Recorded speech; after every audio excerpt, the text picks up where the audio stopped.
First, just kind of talk about quarterback situation yesterday and going into it, having Jeremy out there. How did that kind of work out for you, and what did you see out of those guys yesterday?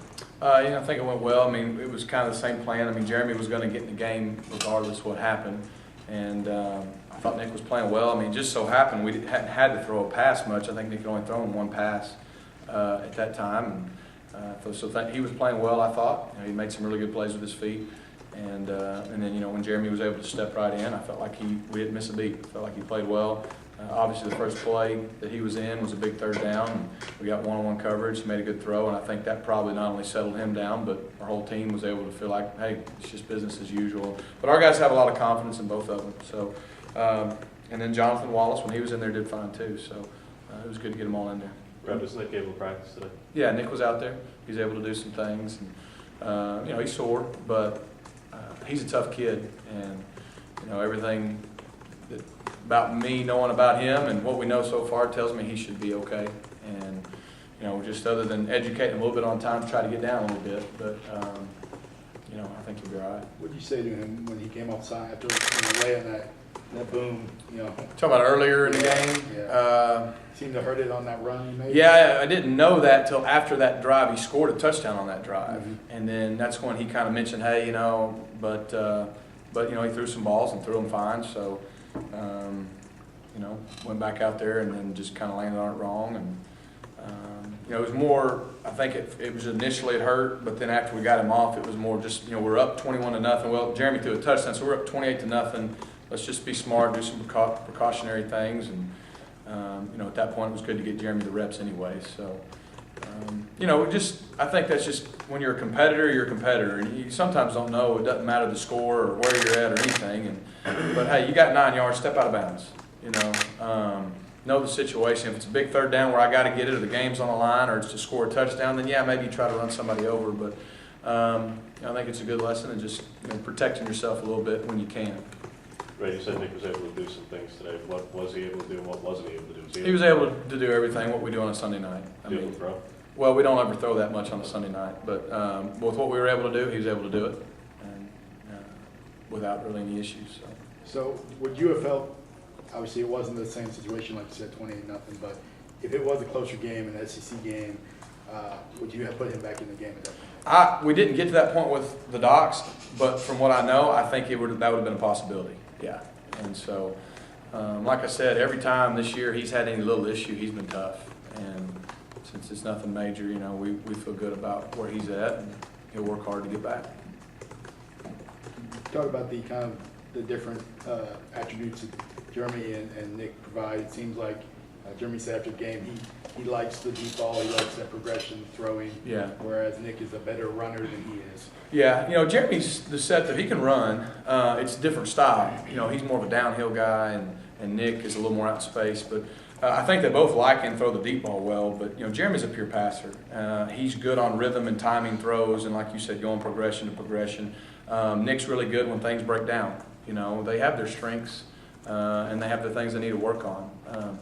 They both can run our system without a lot of limitations. We know when one gets in there over the other, maybe there's one thing here or there that the other does better than the other, so you try to accentuate those things. But as far as in certain situations, if you had to call certain things, you don't feel like you're limited. But Jeremy, as you can see him, he comes in the first play and throws a really nice deep ball. And sometimes that's the best ball to throw first because you can just kind of turn it loose. At the same time, it's not easy. I don't care if you're a true freshman or a senior to come in cold off the bench on 3rd and 13 and throw a whatever yard touchdown pass it was. So that was big. Brett, after grading the film, anything sort of stand out to you, players or any aspect? What stood out to me is that, our guys, the best thing they did is we didn't have a mental letdown. I thought it spoke to some maturity about our guys. I mean, they took care of business early. And so I thought from that standpoint, I was proud of them. I was really worried going in that, that's a team that's been really good against the pass and played some teams like Miami and others very tough. And so our guys came out with that mindset and kind of put the issue away pretty early, which I thought was big. It allowed us to get other guys in the game. I didn't like how we got sloppy towards the end of the game. We had a couple penalties. We did have a turnover. We had some issues there. At the same time, we were playing some guys in positions that they haven't played either a lot, or we were mixing and matching some guys in positions they don't play that much in practice. So, but our guys played hard. The first half we played hard. with the exception of a couple of little things here or there, they executed very well and were able to score points. For you personally, is this a trip you've been looking forward to, dreading? No, neither. And that's honest because I've been there before. It's not going to be the first time I've gone back to Arkansas on the opposite side. Did it in 2009, and it's home. I got a lot of family there. I'll probably have more family at the game than normal, but it's a big game for us just because it's the next one, and they're a good football team that's had a week off. So this is 2 weeks in a row we're playing an opponent that's had 2 weeks to prepare for us. So who knows? You get there, it's a place I grew up. I went to school and played a couple of years there, so I have some different feelings, but when we start playing the game, it's not going to matter, and the way I prepare this week really won't matter. I mean, they're a good football team. It's an SEC road game. That's the way I'm looking at it. Rhett, speaking of Arkansas guys, what kind of impact does Tim Horton have? A lot. I mean, I think you see our running backs, what they do better than anything is they finish runs, man. And from Trey to Cam to Corey, they finish runs. They have low pad level. I can't count the number of times this year, even the other night, where a pile has looked like you think they're about to blow the whistle and it moves for 4 or 5 more. They've done a good job in pass pro. I mean, Tim is extremely conscientious and detailed and prepared. I mean, he's not going to miss anything. He's going to make sure he knows exactly what the game plan is, and he's prepared his guys for everything they could see, probably as much as any coaches I've been around.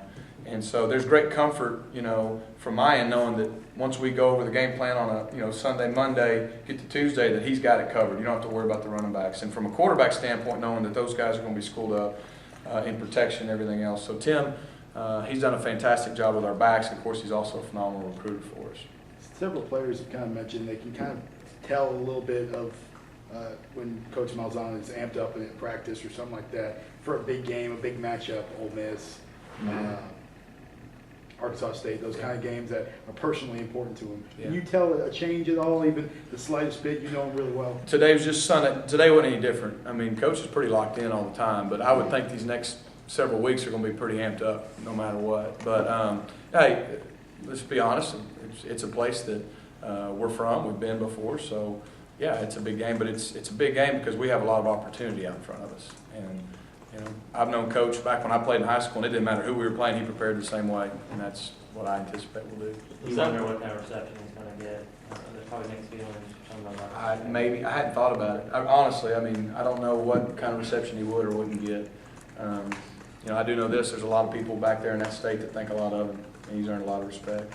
In this situation with a team that has kind of come out of nowhere to catch everybody's attention and kind of moving up the rankings, how much does it help having a coach like Malzahn that kind of treats every game like a lot? That's one of Coach's biggest strengths is, I mean, he's going to prepare. It doesn't matter if you're playing an NFL team or you're playing a junior high team. He's going to take it the same way. And I mean that. I mean, it was that way when I was playing. It was always, what's worst case scenario, we're going to get ready for it. And I think that consistency is good for our players. It's good for us as coaches. I think that bodes well for us. I think last week's a good example. Our guys showed up ready to play when probably a lot of teams wouldn't. But it's going to be that way every week. Stakes change every week, and we're going on the road to SEC opponent. Brett, the offensive line has done very well all season, but you're facing, as a group, this might collectively be the biggest challenge you face as an entire group. What have you seen thus far on tape looking at these guys? They're big, they're long, their defensive ends are long. I agree with you, their strength is up front. Not only their starting 4, but they've probably got about 2 deep. And it very well may be the best defensive front across the board we've seen. Their defensive ends are great pass rushers. They both got a lot of sacks. We're familiar with some of those guys, some of them from the state of Alabama, some of them we've recruited in the past. And those guys are really good run stoppers too in the middle. So I think their strength is the defensive line, and they're deep. So they'll be able to keep them probably fresher than most. Our offensive line has played well the last 3 or 4 weeks. And I don't think there's any secret they're going to have to probably raise their level for us to continue to play at the level we've been playing at up front. Not just in the run game, but like I said, they got 2 defensive ends. I don't know the exact numbers, but I know they've got a lot of sacks. There's been a couple games they've had multiple sacks. So it'll be a big test for our tackles too.